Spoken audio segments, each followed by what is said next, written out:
Salmo de número 100, diz assim: Celebrai com júbilo ao Senhor todas as terras, servi ao Senhor com alegria, apresentai-vos diante dele com cântico, sabei que o Senhor é Deus, foi Ele quem nos fez e dele somos o seu povo e rebanho do seu pastoreio. Entrai por suas portas com ações de graças e nos seus átrios com hinos de louvor. Rendei-lhe graças e bendizei-lhe o nome, porque o Senhor é bom. A sua misericórdia dura para sempre, e de geração em geração a sua fidelidade. Vamos orar. Senhor, esta é a nossa oração na Tua presença agora. Confessamos a Ti, ó Deus, com gratidão, quem Tu és, e também por tudo aquilo que o Senhor tem feito a nosso favor, quando da parte do Senhor não merecemos nada. Nós oramos assim, ó Deus, com humildade, reconhecendo, ó Pai, o quanto carecemos do Senhor, muito mais do que podemos imaginar. Que o Senhor, na sua misericórdia, nos acolhas na Tua presença e nos abençoes, ó Deus, nesta hora em que a Tua palavra será explicada, que ela seja depositada nos nossos corações e haja neles a disposição sincera de Te servir com alegria, pois esse é o desejo do nosso coração nesta hora, Pai. Em nome de Jesus é que oramos. Amém. Irmãos, muitas vezes nós oramos, e grande parte das nossas orações são ocupadas com motivos voltados para as nossas necessidades. Quase sempre nós dedicamos mais tempo orando pelas nossas necessidades, pelos nossos problemas, pelas nossas dificuldades, pelos nossos anseios, do que adorando a Deus, do que reconhecendo quem Ele é. Não há nenhum problema em relação a esta necessidade de orarmos a favor das nossas necessidades. O problema é quando nós tornamos as nossas necessidades o foco das nossas orações e não o Senhor como objeto da nossa fé, que deve ser cultuado e adorado. Na realidade, tudo que nós temos recebido, muitas coisas até nem pedimos a Deus, mas Ele sabe do que precisamos, necessitamos, e Ele prontamente tem nos dado. Tudo é resultado da graça dEle, tudo é resultado da misericórdia dEle. Então, é sempre muito bom nos lembrarmos que devemos buscar a Deus com um coração grato por quem Ele é e por tudo que Ele tem feito por nós. Se não fosse pelo Senhor, se não fosse pelo Senhor, o que seria de nós? O que seria de nós se Deus não exercesse a sua misericórdia a nosso favor? Nós estaríamos completamente perdidos. E, infelizmente, nos dias que antecedem a vinda de Cristo, as Escrituras já previam que esse tempo seria marcado por ingratidão, por insatisfação. O apóstolo Paulo, no capítulo 1, verso 10, ele disse: Porquanto, tendo conhecimento de Deus, não o glorificaram como Deus, nem lhe deram graças. Antes, se tornaram nulos em seus próprios raciocínios, obscurecendo-lhes o coração insensato. Paulo descrevendo um dos pecados dos gentios como sendo o pecado da ingratidão. Eles conheciam a Deus e eles negaram a glorificar a Deus em reconhecimento por quem Deus é.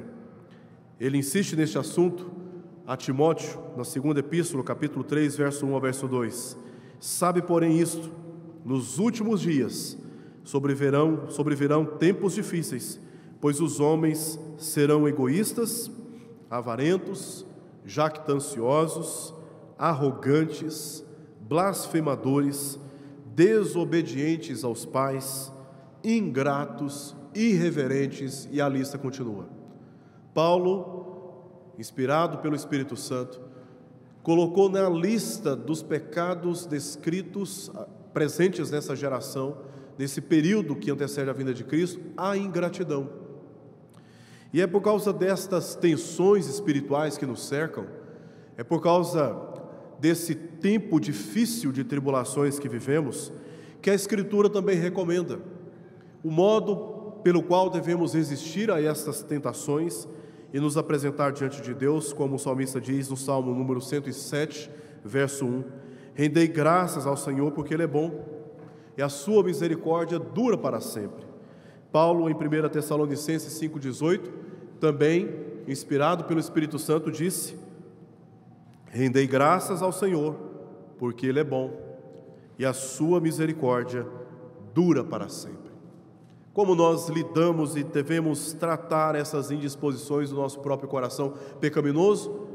É agradecendo a Deus, é manifestando a Ele ações de graças, porque isso é bom, porque isso é saudável, porque isso é o que a Escritura recomenda. Nós podemos ter 3 atitudes em relação às bênçãos que recebemos da parte de Deus. Nós podemos responder a Deus em face das suas bênçãos com culpa, sabendo que nós não merecemos nada da parte de Deus, sabendo que nós não fizemos nada para merecer as bênçãos de Deus, e nos sentimos às vezes culpados. A bênção de Deus vem, as respostas das nossas orações vêm, e nós, ao invés de manifestarmos gratidão, podemos agir com culpa, lamentando porque fomos abençoados. Mas também podemos responder às bênçãos que Deus tem disposto a cada um de nós com ganância. Tudo que Deus nos dá, tudo que Deus tem feito a nosso favor, tudo que Ele tem disposto a nós, podemos receber com insatisfação, como se Deus não estivesse fazendo mais do que a sua obrigação, e como se tudo o que Deus tem feito a nosso favor não fosse suficiente.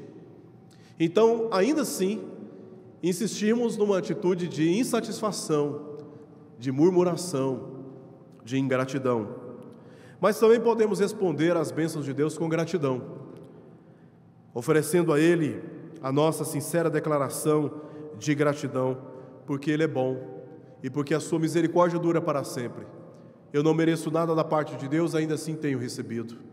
E tudo que Deus tem me dado, de fato, eu não mereço, e eu tenho recebido porque Deus é bom, porque a sua misericórdia dura para sempre. Independente das minhas circunstâncias, boas ou ruins, eu sempre terei um coração grato a Deus, porque a gratidão não deve ser fundamentada nas coisas boas que me agradam e que eu estou procurando, nem nas coisas ruins que me atingem e tiram de mim e roubam de mim a disposição para agradecer a Deus. Não, teologicamente falando, a gratidão deve se basear não em nós, mas em Deus, porque Ele é bom e a sua misericórdia dura para sempre. Então, faremos como fez Jó diante dos seus filhos que se perderam, que morreram. Bendito seja o nome do Senhor, porque Ele deu e Ele também tirou. Porque a gratidão não está no fato de termos ou deixarmos de ter. O fundamento da nossa gratidão está no fato de Deus ser bom e a sua misericórdia durar para todo sempre. O autor desse salmo é um autor desconhecido, não sabemos ao certo quem foi que escreveu e quais foram as circunstâncias históricas desse salmo.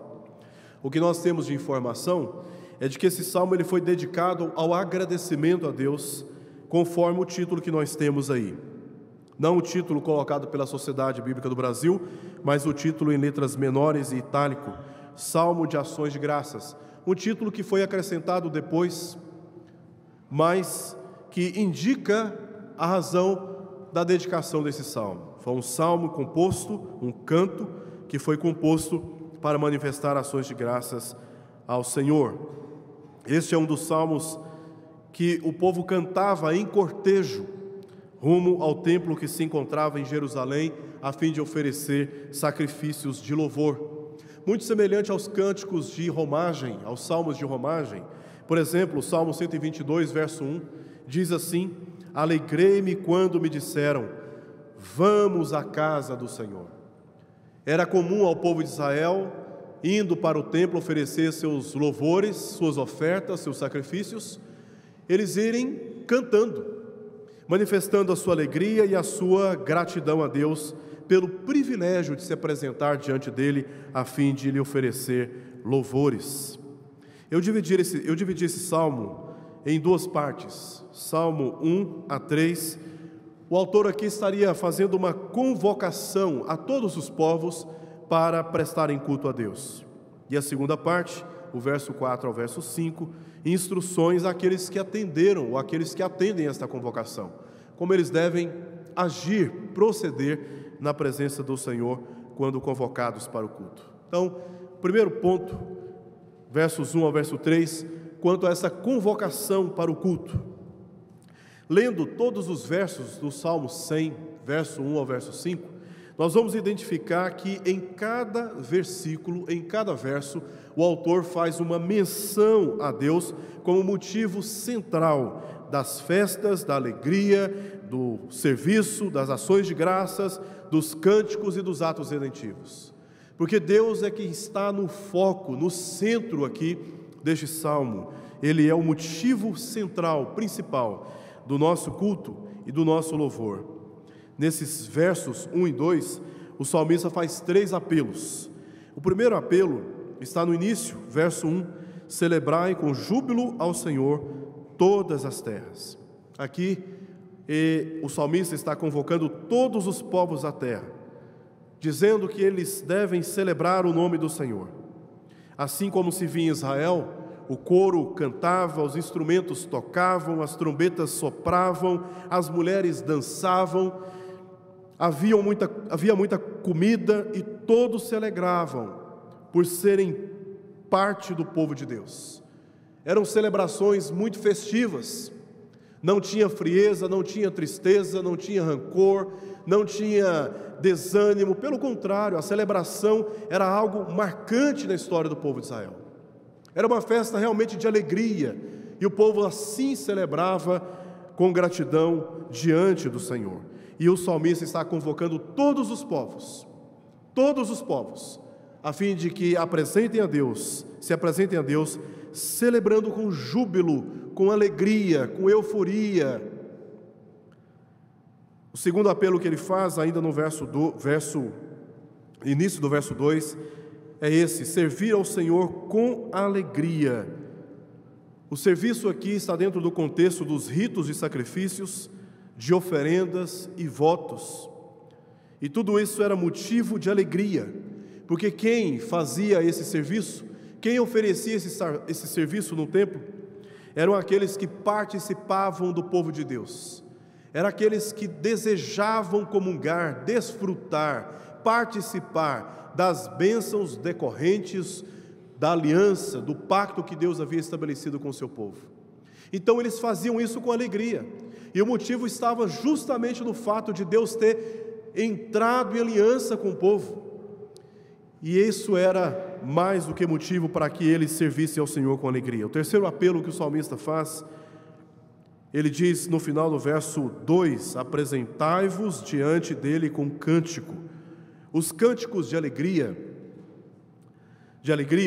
faziam parte das festas do povo de Israel e expressavam a confiança e a felicidade na presença de Deus. Diz o texto que eles deveriam apresentar-se diante do Senhor com cânticos. Eles cantavam com muita alegria, no contexto de celebração, como nós vemos no início do verso 1, de festa. Não era um culto feito com tristeza, pelo contrário, o contexto era de muita festa. A ênfase está aqui nessa palavra, celebrai. Se lermos o verso 1 e o verso 3 do Salmo 99, olha o que diz o texto: reina o Senhor, tremam os povos, Ele está entronizado acima dos querubins, abale-se a terra. Verso 3 diz: celebrem eles o teu nome, grande e tremendo, porque é santo. Observando essas passagens do Salmo 99, nós chegamos à conclusão de que esta era a intenção dos salmos: convocar todos os povos para prestar a Deus culto. Todos tinham que ser mobilizados, todos tinham que ser movidos para prestar culto a Deus num contexto de grande celebração. Deus não está interessado em uma adoração secreta, isolada, tímida, anônima. Pelo contrário, Deus deseja que todos os povos da terra engrandeçam o seu nome, indistintamente. Todos os povos da terra devem cultuar o seu nome. John Piper, pastor batista muito conhecido, ele já disse o seguinte: Não haverá salvação e verdadeira adoração entre as pessoas que ainda não ouviram o Evangelho. E por isso, missões existem por causa da falta de adoração.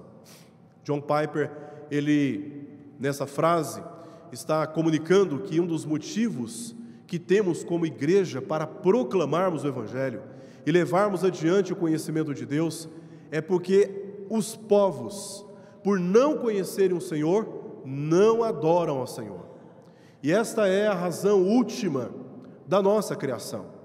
Todos nós fomos criados para adorarmos a Deus, para cultuarmos a Deus, para lhe render ações de graças. E muitos povos ainda não prestam culto de adoração a Deus, porque não conhecem o Senhor.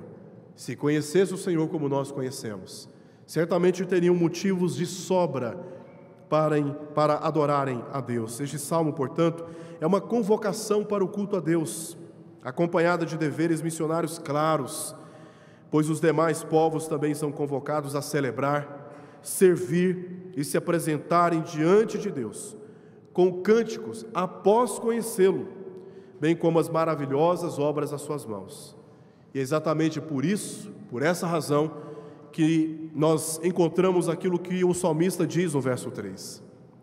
No Salmo 3 nós encontramos 3 motivos, porque todos os povos devem glorificar a Deus, porque todos nós devemos nos apresentar a Ele com ações de graças, no contexto de celebração.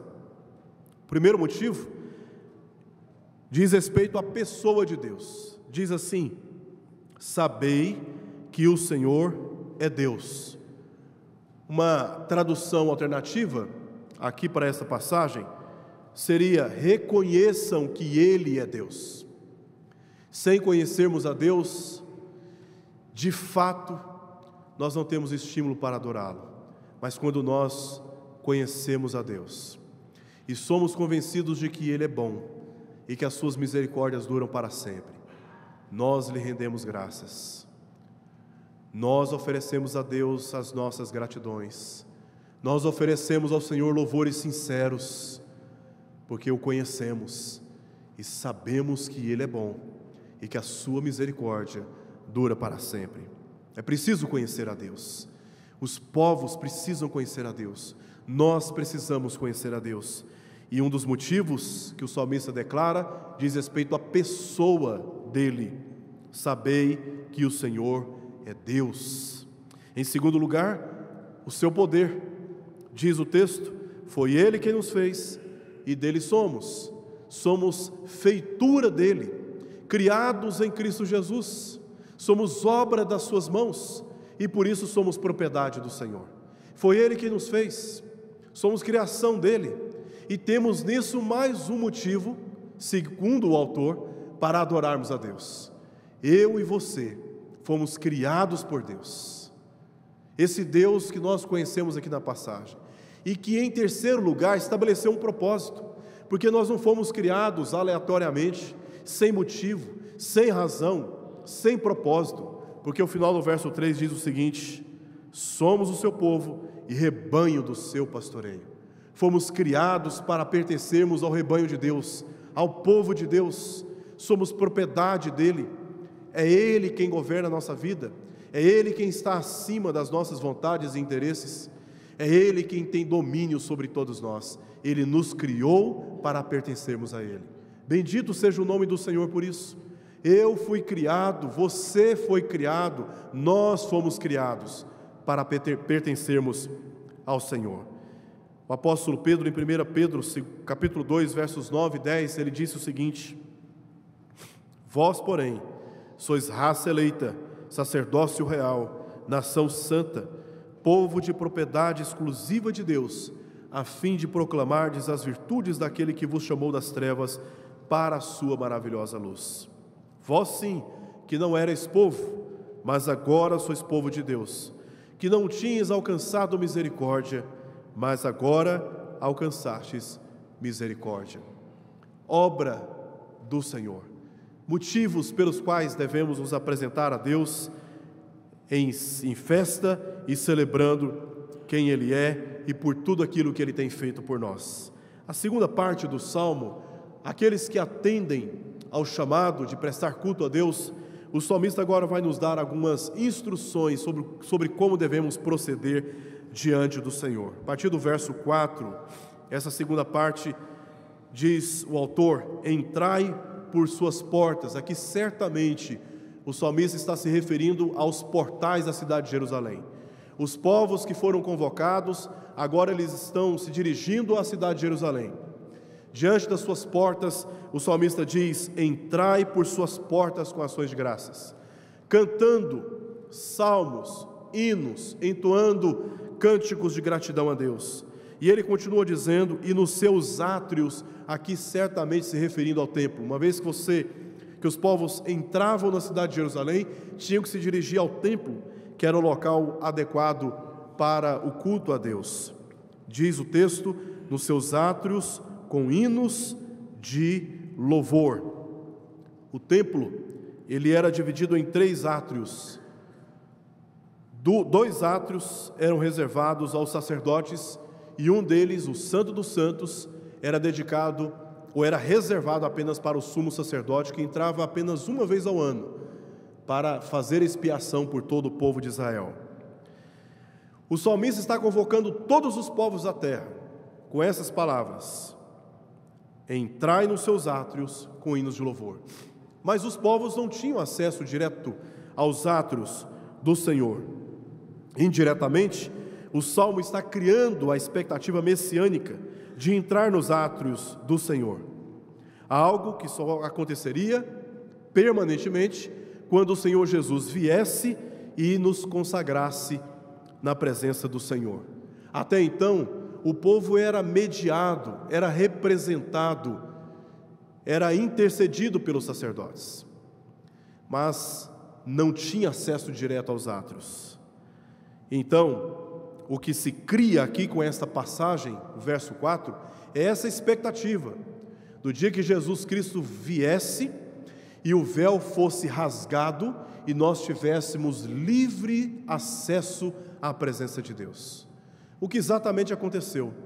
Quando Jesus veio e ele morreu naquela cruz, o véu que fazia a separação do segundo átrio para o átrio mais íntimo e mais importante, o Santo dos Santos, aquele véu foi rasgado e abriu o acesso, um novo e vivo caminho por Jesus Cristo, não apenas aos judeus, mas também a todos os gentios, a todos os povos. Exatamente por causa da obra de Jesus Cristo, todos nós agora temos livre acesso à presença do Senhor. O povo deve louvar a Deus, louvar ao Senhor por essas razões. No verso 5, nós temos 3 razões declaradas aqui pelo autor. Primeiro, quanto à perfeição do caráter dele. Olha o que diz o início do verso 5: porque o Senhor é bom, Deus é bom. A palavra traduzida como bom significa correto. Deus age de modo correto e justo em tudo que Ele faz. Em tudo que Ele faz. Deus é nesse sentido bom, e é por causa da bondade do Senhor que os nossos corações são consolados no dia da angústia. É por causa da bondade do Senhor que nós recebemos respostas em meio às dúvidas.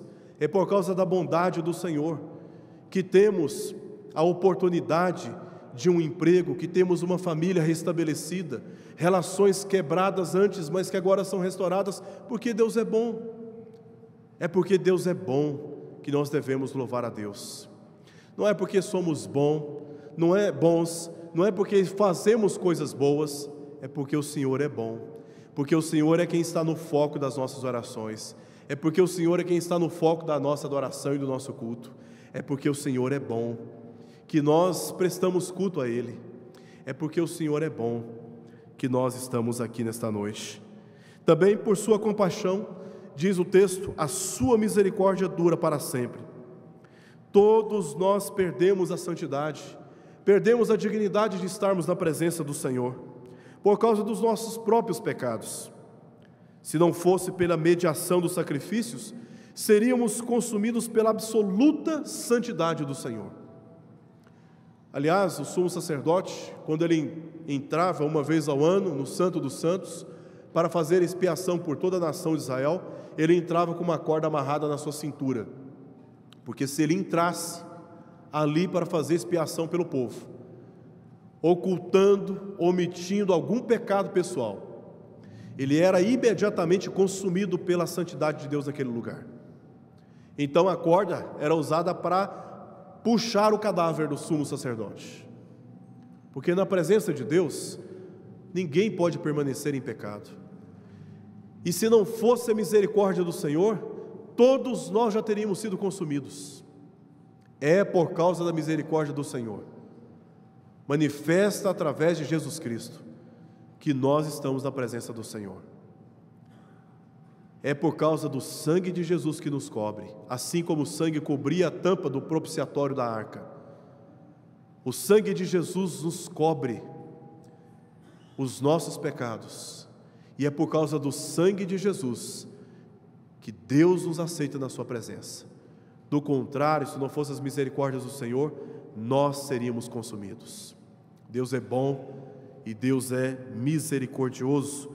Jeremias, em Lamentações, capítulo 3, versos 22 a verso 23, ele disse o seguinte: as misericórdias do Senhor são a causa de não sermos consumidos, porque as suas misericórdias não têm fim, renovam-se a cada manhã, grande é a tua fidelidade. Se não fosse por sua misericórdia, nenhum de nós seria justificado, nenhum de nós. A salvação que recebemos pela misericórdia do Senhor. Todo o bem que nós temos vem da misericórdia do Senhor. Você poderia dizer: não, é pela minha inteligência, não é pela minha competência, não é pela minha responsabilidade, não é pela minha habilidade de lidar com relacionamentos. Mas nada disso você teria se não fosse a misericórdia do Senhor.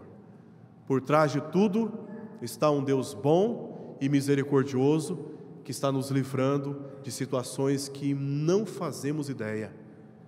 Ah, se o Senhor virar o seu rosto para nós, o que será de nós? Ah, se o Senhor se esquecer de nós, o que será de nós?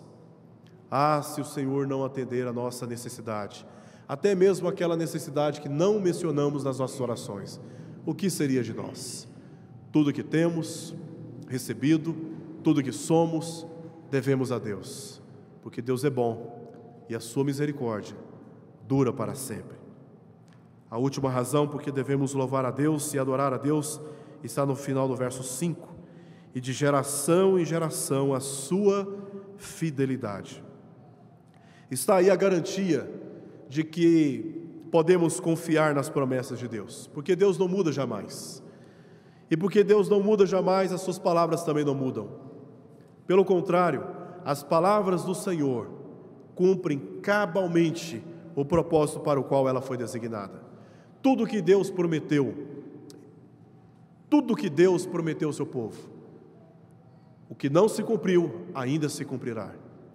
Porque grande é a fidelidade do Senhor, e a sua fidelidade é de geração em geração. Deus não muda jamais, mesmo quando as nossas circunstâncias mudam, nos oferecendo experiências que nós não queremos, mesmo quando temos que nos entristecer por muitas dessas situações. Temos que nos lembrar de algo: nessas mesmas situações, Deus não mudou. O mesmo Deus de ontem é o mesmo Deus de hoje e será para todo sempre. E por isso Ele é digno de receber o nosso louvor, a nossa adoração, de receber nossas ações de graças, porque Ele é bom e porque a sua misericórdia dura para sempre. Mesmo quando nós já não temos mais prazer em muitas experiências da vida, Deus continua sendo bom e as suas misericórdias duram para sempre. Porque Deus não muda, nós sempre precisamos ter um coração grato diante de Deus. Sempre precisamos reconhecer que Ele é bom e que as suas misericórdias duram para sempre. Irmãos, essa experiência de agradecer a Deus corrige a nossa teologia. Essa experiência de agradecer a Deus corrige as nossas expectativas. Essa experiência de agradecer a Deus corrige os sentimentos do nosso coração. Corrige esses sentimentos do nosso coração, muitas vezes, de insatisfação, de murmuração, de pessimismo. Porque Deus não mudou. E se Deus não mudou, suas misericórdias continuam as mesmas. Continuamos sendo alvos, continuamos sendo acolhidos por um Deus que é bom.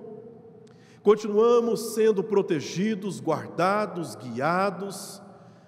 Continuamos sendo sustentados, protegidos por um Deus cuja misericórdia não terminou e não terminarão jamais. E mesmo quando tudo está mal, ainda assim nós temos motivo para agradecer a Deus, porque Ele é bom e as suas misericórdias duram para sempre. Um dos maiores desafios que nós temos na vida cristã é de justamente manifestar a Deus gratidão, mesmo quando tudo está indo mal, mesmo quando tudo parece ser contrário às nossas expectativas, porque Deus não mudou, Ele continua sendo o mesmo Deus, digno do nosso louvor, da nossa adoração e da nossa gratidão. Por quê? Porque Deus é bom e as suas misericórdias duram para sempre. Bendito seja o nome do Senhor. Vamos orar.